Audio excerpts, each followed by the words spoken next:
Hello friends, welcome to updates info channel. Friends మనకి railway నుంచి constable and sub inspector పోస్టులకి notification అయితే రావడం జరిగిందండి. సో డీటెయిల్గా అయితే ఈ వీడియోలో ఎక్స్ప్లెయిన్ చేస్తాను. అంతకన్నా ముందు ఒక చిన్న రిక్వెస్ట్, మన ఛానల్ ఎవరైతే కొత్తగా విజిట్ చేస్తూ ఉన్నారో so please subscribe our channel friends. ఇక లేట్ చేయకుండా వీడియోలోకి వెళ్ళిపోదామండి. సో మనకి సైట్ అయితే ఇదనమాట ఫ్రెండ్స్, rrbsikidrabad.gov.in అనమాట. సో ఒకసారి కిందకి స్క్రోల్ చేస్తే ఇక్కడ మనకి నోటిఫికేషన్స్ లింక్ అయితే ఇక్కడ ప్రొవైడ్ చేస్తారండి. సో ఇది వచ్చేసి మనకి కానిస్టేబుల్ సంబంధించిన పీడిఎఫ్ అనమాట ఇది వచ్చేసి. అండ్ నెక్స్ట్ ఇది చూస్తే ఇక్కడ సబ్ ఇన్స్పెక్టర్ సంబంధించింది అనమాట. సో ఒకసారి రెండు పీడిఎఫ్లో ఓపెన్ చేసి ఇంపార్టెంట్ పాయింట్స్ అయితే ఒకసారి డిస్కషన్ చేద్దామండి. సో ఇది వచ్చేసి మనకి కానిస్టేబుల్ నోటిఫికేషన్ అనమాట. సో ఒకసారి చూద్దామండి ఓపెన్ చేసి క్లారిటీగా. సో మనకి కానిస్టేబుల్ సంబంధించి ఆన్లైన్ అప్లికేషన్ వచ్చేసి మనకి opening date of online application వచ్చేసి మనకి April 15th నుంచి మనకి ఆన్లైన్లో అప్లికేషన్ అనేది అవైలబిలిటీలో ఉంటుందన్నమాట. లాస్ట్ డేట్ క్లోజింగ్ డేట్ వచ్చేసి మనకి May 14th అనమాట. సో ఓపెనింగ్ వచ్చేసి సో మనకి ఓపెనింగ్ డేట్ వచ్చేసి April 15th నుంచి అండ్ క్లోజింగ్ డేట్ వచ్చేసి మనకి May 14th అనమాట. అండ్ ఇన్ కేస్ ఏమైనా ఆన్లైన్లో అప్లై చేసుకున్న తర్వాత ఏమైనా మిస్టేక్స్ ఉంటే కనుక అప్లికేషన్ కరెక్షన్ చేసుకోవాలంటే కనుక మనకి May 15th నుంచి May 24th వరకు అయితే కనుక కరెక్షన్ చేసుకోవడానికి అవకాశం ఉంటుందన్నమాట.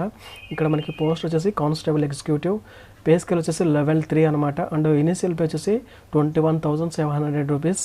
అండ్ మెడికల్ స్టాండర్డ్స్ వచ్చేసి మనకి B1 ఉండాలండి.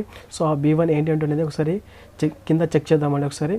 అండ్ ఏజ్ వచ్చేసి మనకి యాజ్ ఆన్ 1/7/2024 అంటే 1/7/2024 అంతా మనకి 18 to 28 years అయితే మనకి ఉండాలన్నమాట ఏజ్. అండ్ మనకి ఎన్ని పోస్టులు ఖాళీగా ఉన్నాయంటే మనకి టోటల్ వచ్చేసి 4,208 పోస్టులు అయితే కానిస్టేబుల్ పోస్టులు అయితే మనకి ఖాళీలు ఉన్నాయన్నమాట. సో ఇవి వచ్చేసి కానిస్టేబుల్స్ అనమాట. సబ్ ఇన్స్పెక్టర్ సపరేట్గా ఉన్నాయి. అండ్ నెక్స్ట్ చూస్తే ఇంకా ఫ్రెండ్స్ ఇక్కడ ఒక మనకి ఇంపార్టెంట్ పాయింట్స్ అయితే ఇచ్చారు, ఒకసారి చూద్దామండి అవి. సో ఇంపార్టెంట్ ఇన్స్ట్రక్షన్స్ వచ్చేసి candidates waiting for final results of prescribed educational qualifications are not eligible to apply. So already ఈ నోటిఫికేషన్ డేట్ వెలువడే నాటికి ఖచ్చితంగా మీరు పాస్ అయి ఉండాలి, మీ దగ్గర సర్టిఫికేట్ కూడా వచ్చేసి ఉండాలన్నమాట. సో అదనమాట, ఇక్కడ ఎవరైతే ఇంకా ఫైనల్ రిజల్ట్స్ కోసం వెయిట్ చేస్తున్నారో వారైతే నాట్ ఎలిజిబుల్ అని మెన్షన్ చేస్తున్నారు ఫ్రెండ్స్. సో అదనమాట.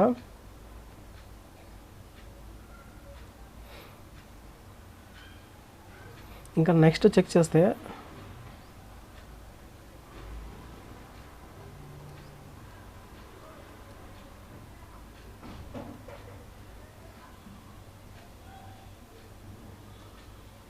ఫ్రెండ్స్ ఇక్కడ ఒక పాయింట్ ఇచ్చారు, 1.5 point. Candidates who submit more than one application again this centralised employment number will be summarily rejected and will be debarred from all future examinations of RRB and railway recruitment cell.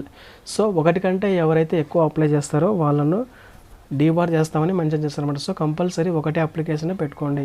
In case ఏమైనా corrections ఉంటే modification link వచ్చిన తర్వాత అప్పుడు modify చేసుకోండి అనమాట.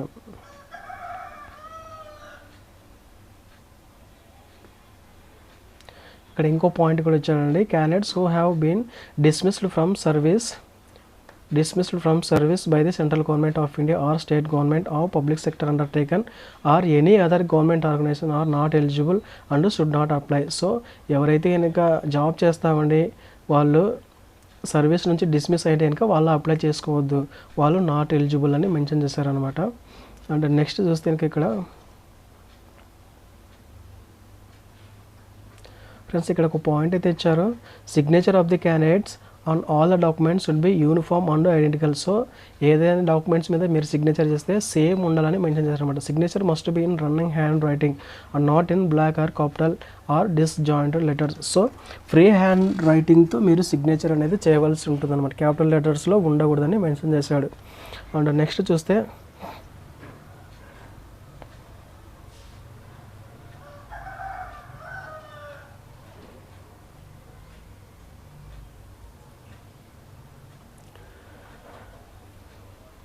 Friends మనకి ఇక్కడ age limit అయితే ఇచ్చాడంటే ఒకసారి చూద్దాము.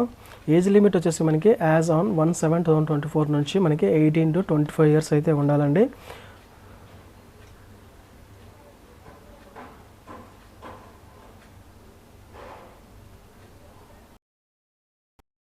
సో ఫ్రెండ్స్ ఇక్కడైతే కనుక మనకి ఏజ్ అప్లికేబుల్ టు ది ఇక్కడ 18 to 25 years ఇచ్చారు. ఇక్కడ వచ్చేసి age applicable to the 18 to 20 years ఇచ్చారు. ఇక్కడ స్టార్ మార్క్ అయితే ఇచ్చారు. దీని మీనింగ్ ఏంటంటే ఇక్కడ స్టార్ మార్క్ ఇక్కడ ఇచ్చారు కదా, to provide relief to many candidates who may have exceeded to the age limit and missed the opportunity to participate in railway recruitment due to the COVID-19 pandemic. So COVID-19 pandemic వల్ల ఎవరైతే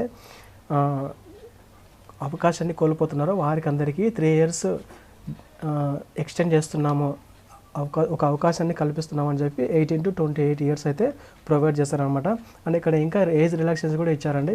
so SC ST వాళ్ళకి అయితే ఇంకా 5 years ఇచ్చారు. And OBC non creamy layer క్యాండిడేట్స్కి వచ్చేసి 3 years ఇచ్చారనమాట.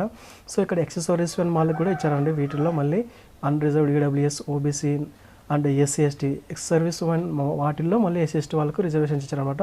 So అది ఒకసారి చెక్ చేసుకోండి. అండ్ నెక్స్ట్ ఇంకా చూస్తే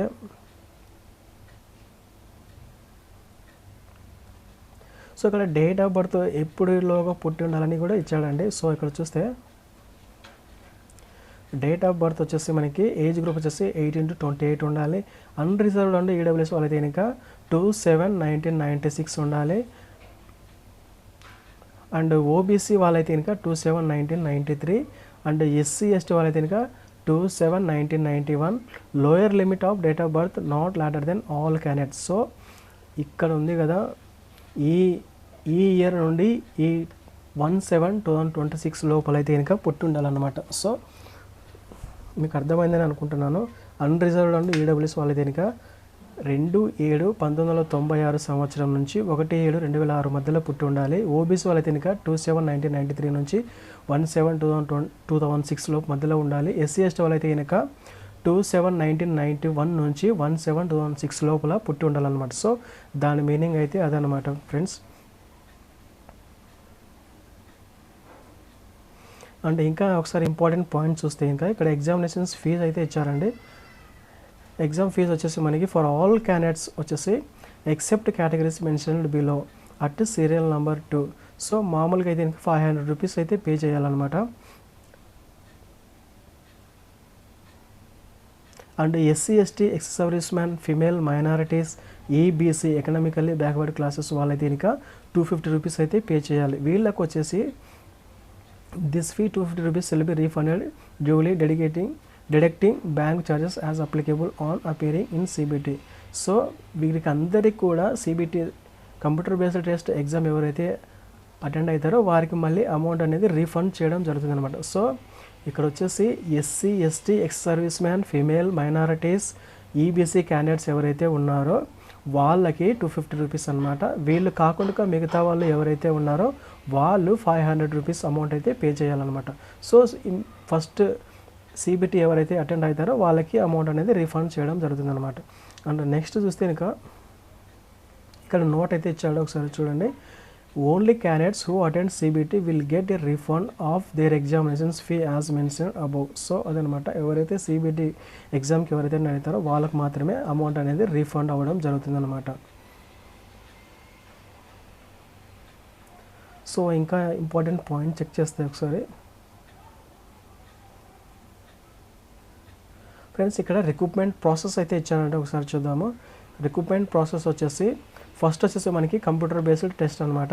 సెకండ్ వచ్చేసి physical efficiency test or physical measurement test. Third వచ్చేసి డాక్యుమెంట్ వెరిఫికేషన్. సో మనకి ఈ 3 స్టేజెస్లో మనకి రిక్రూట్మెంట్ అనేది కంప్లీట్ అయిపోతుంది అనమాట. అండ్ ఇక్కడ వచ్చేసి మనకి CBT computer based test. This standard of examinations will be 10th class standard లెవెల్లో మనకి సిబిటీ అనేది జరుగుతుంది అనమాట ఫ్రెండ్స్. సిలబస్ ఇక్కడ ఇచ్చాడు, ఒకసారి చూద్దామండి. ప్యాటర్న్ అండ్ సిలబస్ వచ్చేసి pattern and syllabus of CBT మనకి ఎగ్జామ్ డ్యూరేషన్ వచ్చేసి 90 minutes 1.5 hours. And total questions వచ్చేసి మనకు 120 అయితే ఉంటాయండి. So candidates shall be awarded 1 mark for each correct answer. So no mark shall be awarded or deducted for questions not attempted. So మనకి 90 minutes time ఉంటుందండి. 120 questions అయితే ఉంటాయి. And negative marking కూడా ఉందండి. 1/3 marks for each wrong answer. Every 3 wrong ఆన్సర్స్కి 1 mark అయితే deduct చేయడం జరుగుతుందని మెన్షన్ చేశాడు. And normalisation of marks will be done. Normalisation కూడా చేస్తామని మెన్షన్ చేశారు. అండ్ మినిమం పాస్ పర్సంటేజ్ వచ్చి ఉండాలని మెన్షన్ చేశాడండి. సో సిబిటీలో మిమ్మల్ని మెరిట్లకి తీయాలంటే కనుక మినిమం పర్సంటేజ్ ఉండాలి.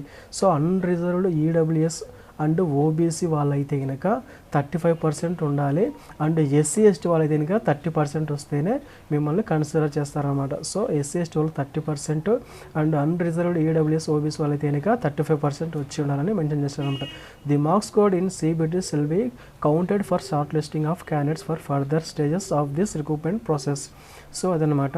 ఇంకా మనకి సిలబస్ గురించి ఒకసారి చూస్తే కనుక సిలబస్ ఫర్ సిబిటి వచ్చేసి ఫస్ట్ అర్థమెటిక్ వచ్చేసి 35 మార్క్స్ ఉంటాయండి, జనరల్ ఇంటెలిజెన్స్ అండ్ రీజనింగ్ వచ్చేసి 35 మార్క్స్ ఉంటాయి, జనరల్ అవేర్నెస్ వచ్చేసి మనకి 50 మార్క్స్ అయితే ఉంటాయన్నమాట. సో ఏది సిలబస్ ఏదైతే ఉందో అది ఒకసారి మొత్తం ఫ్రెండ్స్ డీటెయిల్గా అయితే కనుక ప్రింట్ తీసుకొని ఒక్కొక్కటి చదువుకుంటూ ఉండాలన్నమాట.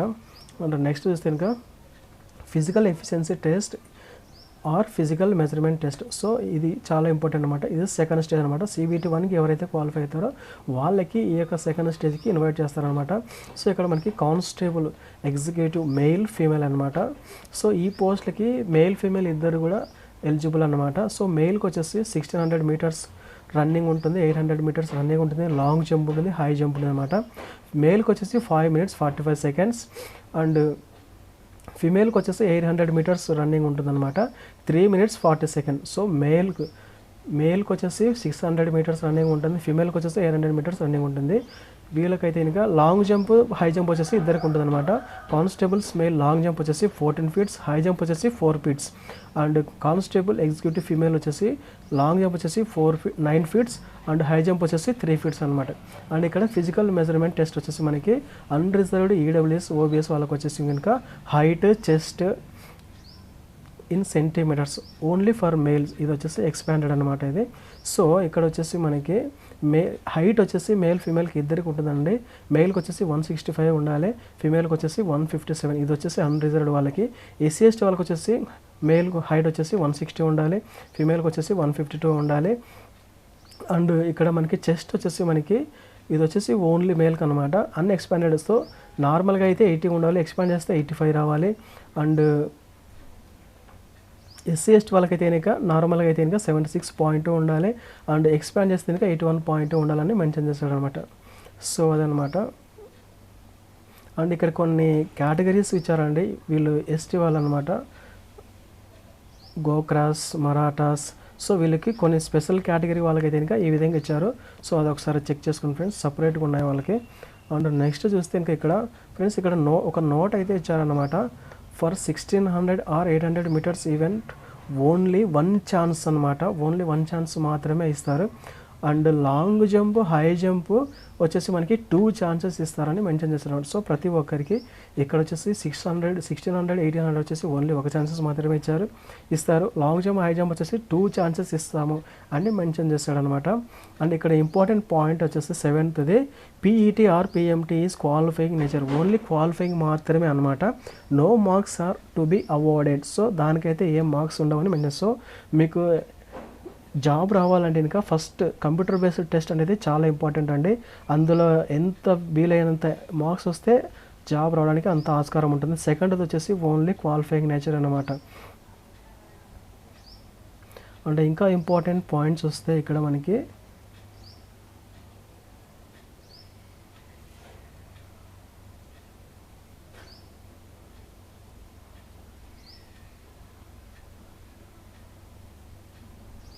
ఫ్రెండ్స్ ఇక్కడ క్వాలిఫికేషన్స్ లిస్ట్ అయితే ఇచ్చారు, ఒకసారి చూద్దామండి. సో ఇక్కడ చూస్తే మనకి క్వాలిఫికేషన్ వచ్చి 10th పాస్ అయి ఉంటే చాలా అండి, ఏదైనా బోర్డు నుంచి 10th క్లాస్ పాస్ అయి ఉంటే చాలా అనమాట.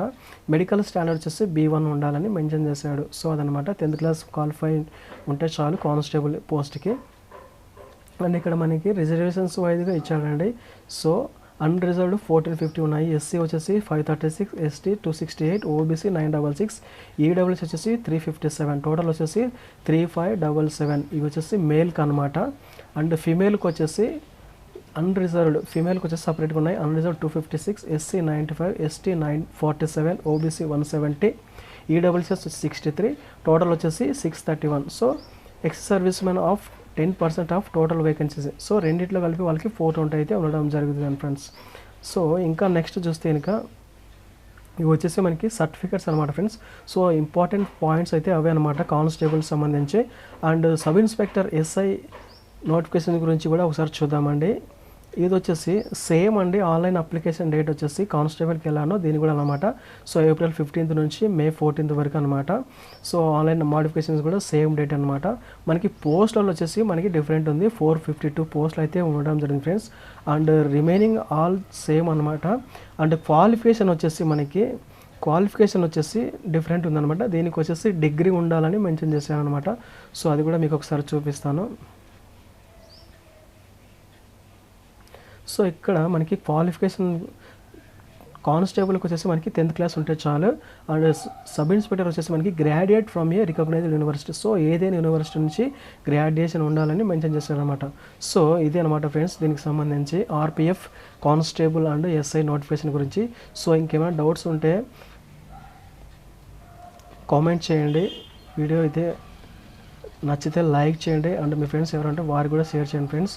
అండ్ మన ఛానల్ ఇంకా ఎవరైతే సబ్స్క్రైబ్ చేసుకోలేదో so please subscribe our channel friends. Thanks for watching.